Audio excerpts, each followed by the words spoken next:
കൊല്ലാൻ നോക്കിയ രാഹുലേ ഇല്ല ഇല്ല മാപ്പില്ല ഇല്ല മാപ്പില്ല ഈ രാജ്യം മാപ്പ് തരില്ല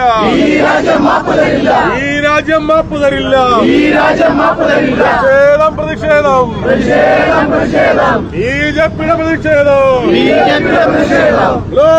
ഭാരത് മാതാ കി ജയ് जय बोलो भारत माता के जय बोलो भारत माता के जय बोलो भारत माता के जय പാർട്ടിയുടെ തിരുവനന്തപുരം ജില്ലയുടെ അധ്യക്ഷൻ അഡ്വക്കേറ്റ് വി വി രാജേഷ് അവർകൾ, പാർട്ടിയുടെ സംസ്ഥാന ഉപാധ്യക്ഷൻ ശ്രീ ശിവൻകുട്ടി അവർകൾ, പാർട്ടിയുടെ സംസ്ഥാന secretary advocate V V Rajesh അവർകൾ,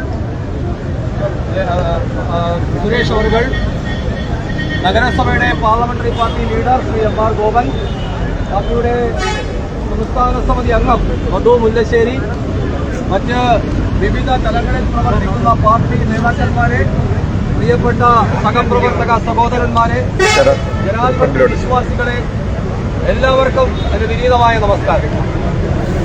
നരേന്ദ്രമോദി സർക്കാർ മൂന്നാമതും അധികാരത്തിൽ വന്ന് തുടങ്ങിയ നാൾ മുതൽ ജനാധിപത്യത്തിന്റെ ശ്രീകോവിൽ എന്ന് വിശേഷിപ്പിക്കപ്പെടുന്ന നമ്മുടെ പാർലമെന്റിൽ ശ്രീമാൻ രാഹുൽ ഗാന്ധിയുടെ നേതൃത്വത്തിൽ കേരളത്തിൽ നിന്നുള്ള എംപിമാരടക്കം, കേരളത്തിലെ ഇടതുപക്ഷ പ്രസ്ഥാനത്തിൽ നിന്ന് ജയിച്ചിട്ടുള്ള എംപിമാരടക്കം വലിയ രീതിയിലുള്ള പ്രതിരോധങ്ങളും പ്രതിഷേധങ്ങളുമാണ് ഈ രാജ്യത്തിന്റെ ശ്രീകോവിൽ എന്ന് വിശേഷിക്കപ്പെടുന്ന പാർലമെന്റിൽ നടന്നുകൊണ്ടിരിക്കുന്നത്.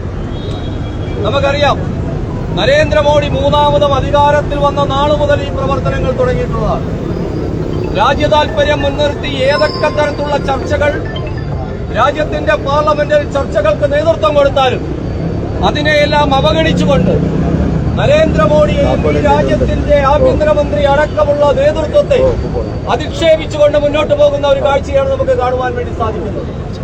മഹാനായിട്ടുള്ള അംബേദ്കറുടെ ദർശനങ്ങളും ചിന്തകളും അതുപോലെ കാത്തുസൂക്ഷിച്ചുകൊണ്ട് ഈ രാജ്യത്ത് പ്രവർത്തിക്കുന്ന ഭാരതീയ ജനതാ പാർട്ടി എന്ന് പറയുന്ന പ്രസ്ഥാനത്തെ അധിക്ഷേപിക്കുവാനും അവഹേളിക്കുവാനുമായിട്ടുള്ള പ്രവർത്തനങ്ങളാണ് നടന്നുകൊണ്ടിരിക്കുന്നത്.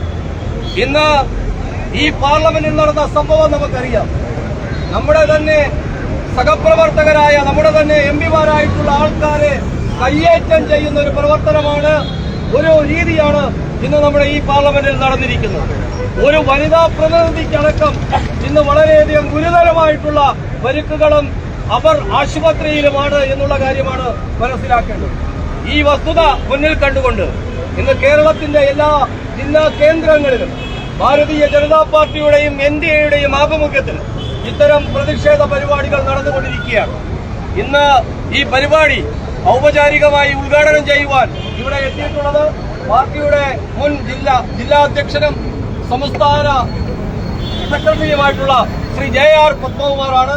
അദ്ദേഹത്തെ ഞാൻ ആദരപൂർവ്വം ഈ പരിപാടി ഉദ്ഘാടനം ചെയ്യുന്നതിന് വേണ്ടി ക്ഷണിച്ചുകൊള്ളുന്നു. ജയ് ബോലോ ഭാരത് മാതാ കി.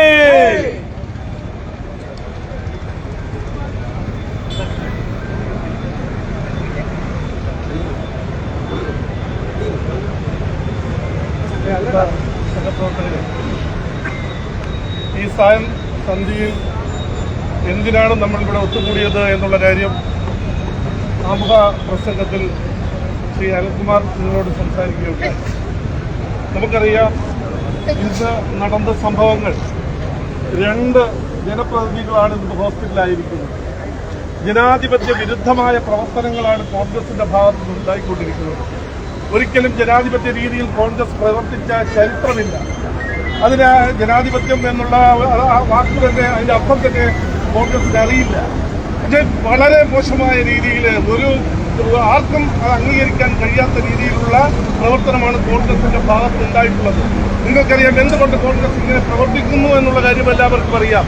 കഴിഞ്ഞ 3 പൊതു തെരഞ്ഞെടുപ്പിൽ മത്സരിച്ച് ഭാരതീയ ജനതാ പാർട്ടിക്കെതിരെ, NDAക്കെതിരെ മത്സരിച്ചിട്ടും 100 അംഗങ്ങൾ തികയ്ക്കാൻ ആ രാഷ്ട്രീയ പ്രസ്ഥാനത്തിന് കഴിഞ്ഞിട്ടില്ല എന്നുള്ളത് യാഥാർത്ഥ്യം മുന്നിൽ വെച്ചുകൊണ്ടാണ് ഈ പ്രതിഷേധത്തെ നമുക്ക് വിലയിരുത്തേണ്ടത്, അല്ലെങ്കിൽ നമുക്ക് കാണേണ്ടത്. നിങ്ങൾക്കറിയാം, 3 പൊതു തെരഞ്ഞെടുപ്പിൽ 100 സീറ്റ് നയിക്കാൻ ഇവർക്ക് കഴിഞ്ഞിട്ടില്ല.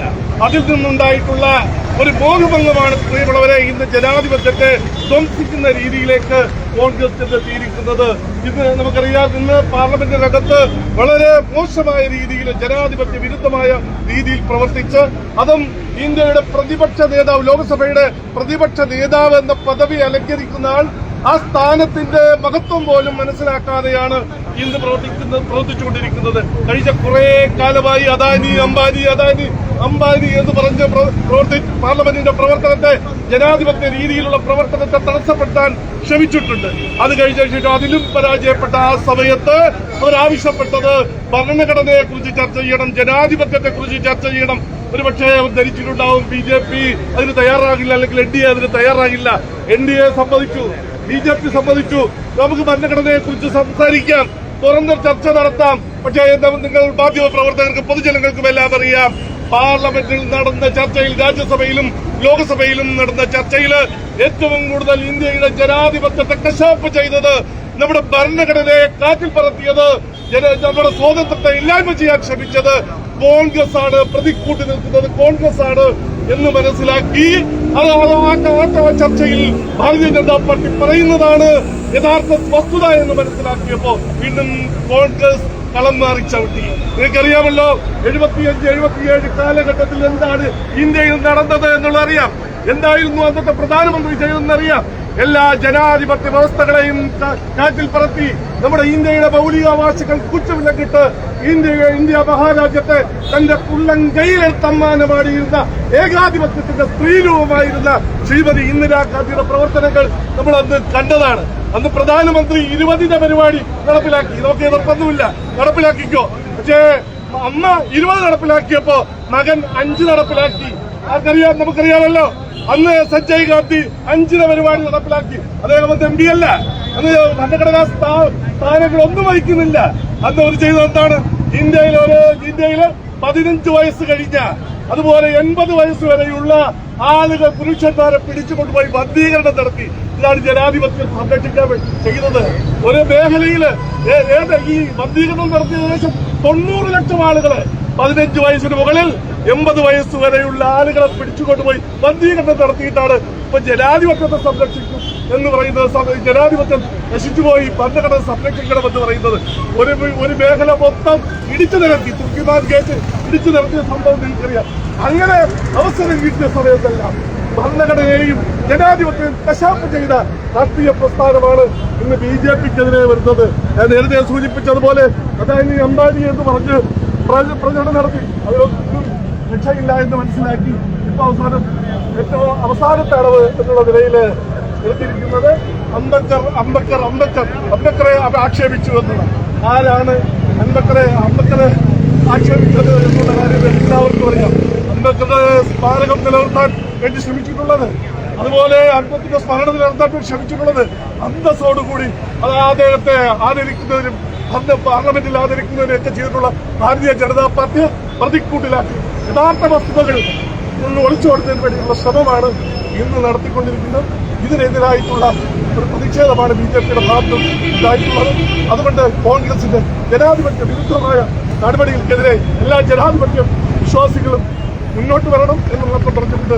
ഈ പ്രതിഷേധ ജാഥ ഉദ്ഘാടനം ചെയ്തതായി പ്രഖ്യാപിക്കുന്നു.